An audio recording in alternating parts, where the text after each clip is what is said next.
Bonjour et bienvenue à Plus de Millage. Aujourd'hui, quelque chose d'assez différent. Comme vous pouvez voir, derrière moi, il y a un train et il y a une chaîne de montagne que je crois être les Rocheuses.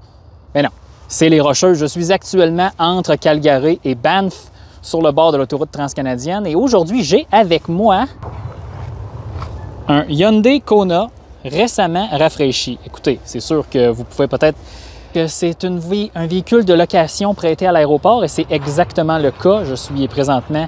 J'ai affaire à aller à Golden, en Colombie-Britannique, pour mon travail et j'en profite peut-être pour vous donner mes impressions sur ce petit véhicule. On va faire une petite vidéo assez simple. Dites-vous, je ne mettrai pas bien d'effort là, ce n'est que pour avoir du plaisir, mais à la fin, l'idée que j'ai eue, c'est traverser les Rocheuses. C'est presque les meilleurs tests pour un véhicule. Pourquoi? Parce qu'il y a des bonnes côtes, beaucoup d'élévation. Ça reste une autoroute, donc on doit conserver une vitesse assez haute. Je veux dire, la limite de vitesse est autour de 100 km/h, 110 dans certains cas et même 120 dans certaines zones en Colombie-Britannique. Il y a différentes élévations, comme je vous ai dit. Plus on est en altitude, une voiture avec un moteur atmosphérique va avoir plus de difficultés. Voiture turbo, un peu moins. Et aussi, il y a des conditions routières difficiles des fois, donc un véhicule avec traction intégrale pourrait en bénéficier. Donc, joint l'utile à l'agréable, ça va être une vidéo, comme je viens de vous rappeler, qui va être faite avec peu d'efforts, mais espérant que ça vous donne une bonne idée sur la performance de ce petit véhicule qui est en fait un VUS sous-compact basé sur la même plateforme que le Kia Niro et le Kia Soul, probablement aussi le Hyundai Venue. Donc c'est pas très gros, c'est une voiture très peu chère. C'est dans les voitures les moins chères au Québec là, en version 4 roues motrices. Donc voyons ce que ça donne, on verra bien.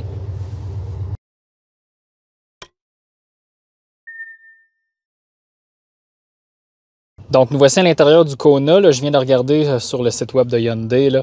Donc ça, c'est la version milieu de gamme Preferred avec 4 roues motrices. Puis c'est surprenamment bien équipé. Là. Je ne passerai pas super longtemps sur l'intérieur, mais je vais vous dire tout de suite qu'est-ce que j'ai remarqué qui n'était pas pire. Évidemment, cette édition-là, on a régulateur de vitesse intelligent, là, avec régulateur de vitesse adaptatif au radar. Il y a un excellent système de maintien de voie. Le régulateur de vitesse intelligent fonctionne quand même bien. Planche de bord assez simple.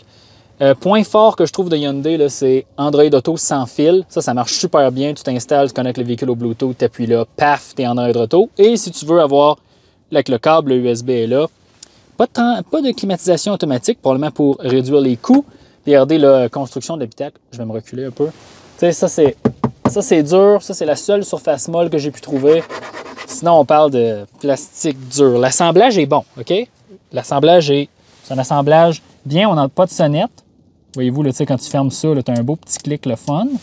Mais tu sais, c'est assez plastique.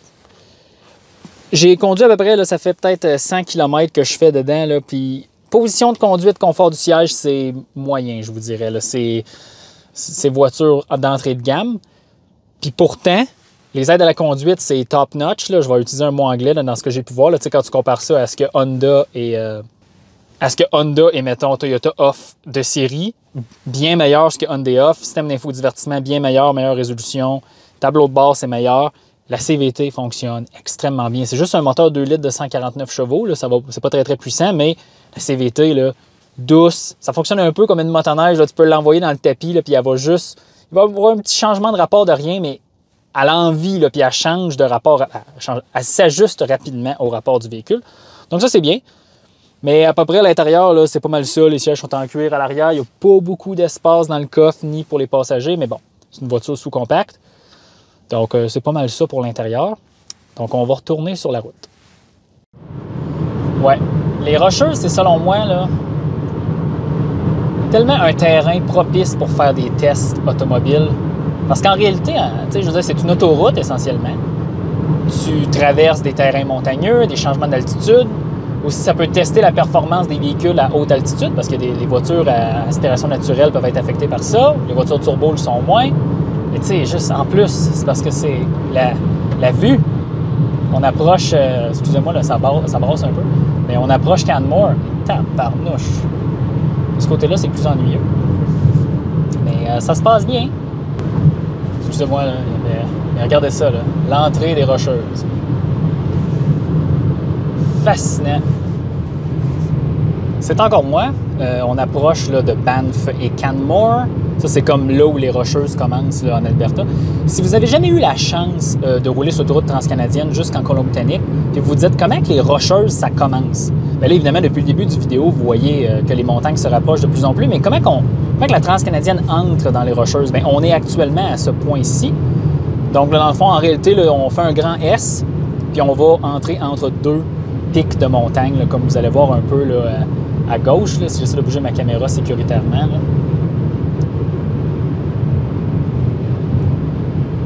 Puis comme vous pouvez remarquer, là, ici en Alberta, sur cette section d'autoroute-là, la limite est de 110 km/h. Il y a des sections à 120 km/h de la transcanadienne en Colombie-Britannique. Pas des grosses sections, mais il y en a quand même. Mais pour l'instant, c'est ça. Et comme je vous disais, voici le moment que l'on attendait tous comme l'entrée des Rocheuses. Voyez-vous là, la courbe? Encore une fois, là, le véhicule est en train de lui-même prendre la courbe. Je ne suis pas en train de l'aider. Je suis vraiment impressionné. Je vous dis, là, ça me jette à terre la qualité du système de suivi de vent dans ce véhicule-là. Et voilà. On va descendre un peu la petite pente ici et on va être dans les Rocheuses pour un méchant bout.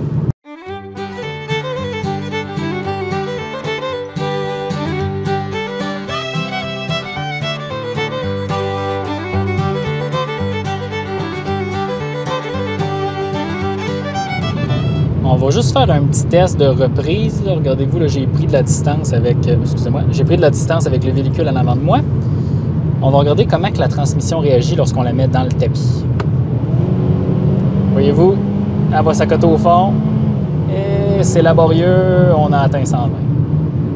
C'est correct, mais au moins la transmission répond vraiment rapidement quand on appuie sur l'accélérateur. Ça, là, c'est quelque chose que je trouve de vraiment bien. Donc, la CVT Smart Stream que Hyundai appelle, en réalité, c'est une transmission CVT là, qui est utilisée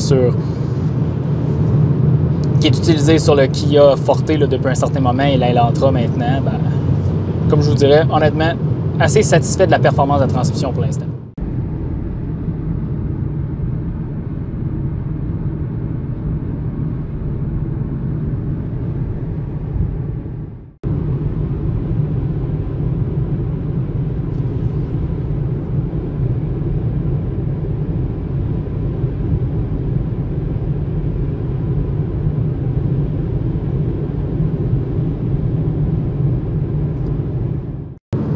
Bon, là, maintenant, on est rendu en Colombie-Britannique. On est peut-être à 65 km de Golden. Là, dans le fond, la transcanadienne est devenue une route à 2 voies, mais regardez, là, on descend à Field, dans le fond d'une vallée. C'est de toute beauté. Pour ce qui est du Kona, ça se passe bien. Regardez, là, on a 195 km de fête, 7,8 litres au 100. Affiché, évidemment, rendu à Golden, on va mettre de l'essence, on va voir ce que ça donne, mais... Regardez, là on descend, la CVT travaille super bien, c'est doux. Je dirais que aussitôt là, que la chaussée devient un petit peu plus moyenne, là, rugueuse, là, le son, le bruit de roulement augmente énormément. Il y a des véhicules que d'habitude c'est moins pire. Là. Tu l'entends, mais genre c'est pas exponentiel. Dans le cas du Kona, c'est exponentiel. C'est peut-être les pneus. Donc on verra. Mais là, on est vraiment dans la section en descendant là, la plus périlleuse de la transcanadienne avant d'arriver à Golden. Donc, on s'en parle plus tard.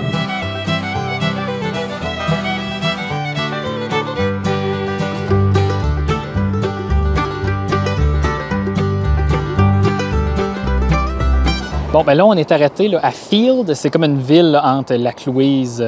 c'est une ville, un petit village entre Laclouise et Golden. Regardez derrière moi, là, les Rocheuses. Là, on est dans le fond de la vallée de la rivière Beau, mais c'est de toute beauté. Regardez ça, là.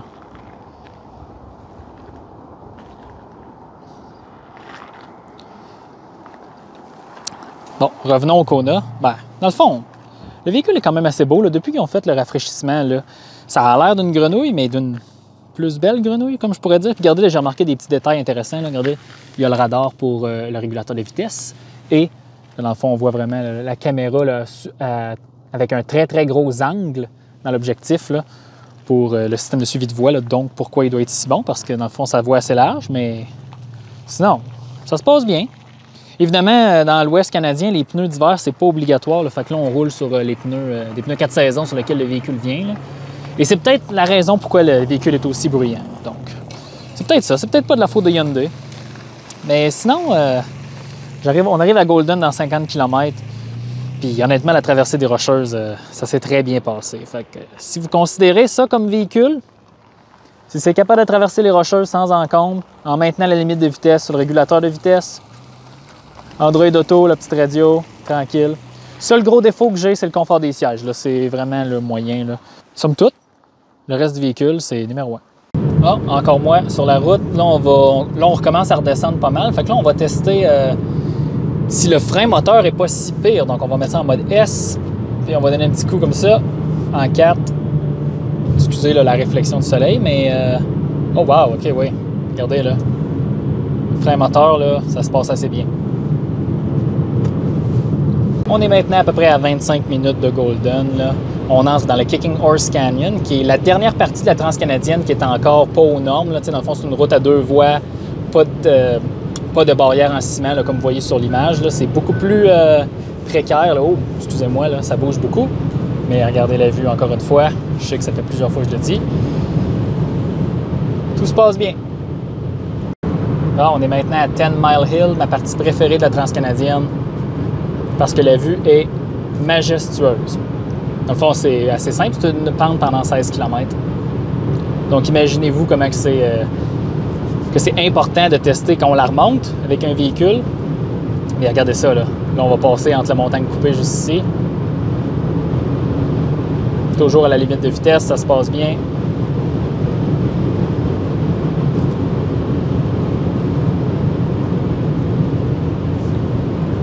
Wow! Puis après ça, on va passer un immense pont. On va juste changer de voie ici, comme ça.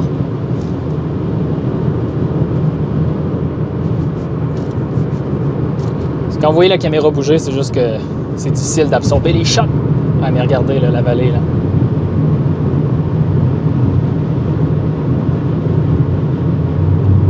Fascinant.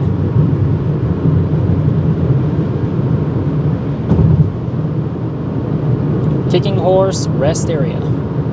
Et on descend dans le creux de la vallée. Nous voici maintenant dans la partie la plus précaire de la Transcanadienne, le vrai Kicking Horse Canyon, qui est maintenant une zone de chantier parce qu'évidemment, le gouvernement de la Colombie-Britannique est en train de doubler la route à une voie qu'on voit devant nous, là, en une autoroute. Dans le fond, ils vont construire la route beaucoup plus bas, là, dans le fond de la vallée, là, plus près de la voie ferrée. Là, puis ça va être une vraie autoroute là, à 2 voies dans chaque direction, là, à voie divisée. Mais ça, c'est la dernière étape avant d'arriver à Golden. Je vous dirais que les fois qu'il n'y a pas de travaux puis tu passes à la limite de vitesse ici, c'est assez périlleux. Il y a une rambarde seulement du côté vers la vallée, mais c'est pas... mettons que c'est pas une route aux normes. Ça, c'est comme dans les films de James Bond, là, quand il y a une poursuite à flanc de montagne sur une route sinueuse où il n'y a pas de... Il n'y a pas de rambarde sur le côté. C'est pas mal ça, là. Et ça, c'était la Transcanadienne depuis toujours. Très content de voir que ça va devenir une autoroute prochainement. Et voilà, nous voici finalement à Golden. Ça s'est super bien passé. Il nous reste juste à descendre la grande côte là, avant d'arriver au petit centre-ville de Golden. Mais comme vous voyez devant moi, là, c'est les pentes de ski. On est définitivement dans les Rocheuses. Donc là, tout ce qu'il va nous rester à faire, c'est de s'arrêter à la station-service, mettre de l'essence, calculer l'économie d'essence et faire la conclusion de ce petit test improvisé du Kona. Bon, bien, on est arrivé à Golden. J'ai mis de l'essence au Petro-Canada. Juste vous sortir le petit papier, là. Petite facture ici. On a parcouru 257 km et on a mis 19,86 litres d'essence. Je vais juste vous l'afficher là, là.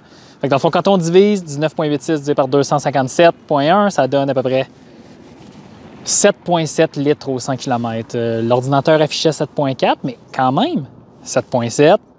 J'ai suivi la limite de vitesse, mais je me suis pas forcé pour essayer d'économiser de l'essence. Honnêtement, cette petite bête-là s'est comportée de façon admirable. Évidemment, ça reste une voiture sous-compacte de 26 000 $. C'est pas... c'est pas une voiture de luxe, c'est pas un VUS intermédiaire comme maintenant, ils sont extrêmement performants et extrêmement raffinés. Mais si vous avez besoin d'un véhicule à 25 000 $, que vous priorisez les fonctions, la technologie, les aides à la conduite qui sont vraiment performantes, puis un bas prix essentiellement, puis une économie d'essence qui est raisonnable. Regardez, je veux dire, on s'entend que partir de Calgary, monter les Rocheuses, ensuite les redescendre, ça a un certain impact sur l'économie d'essence. C'est pas comme faire de l'autoroute sur le plat. Donc moi, je considère que 7,7, c'est une très bonne consommation. Donc, le Kona, ça passe le test. À plus.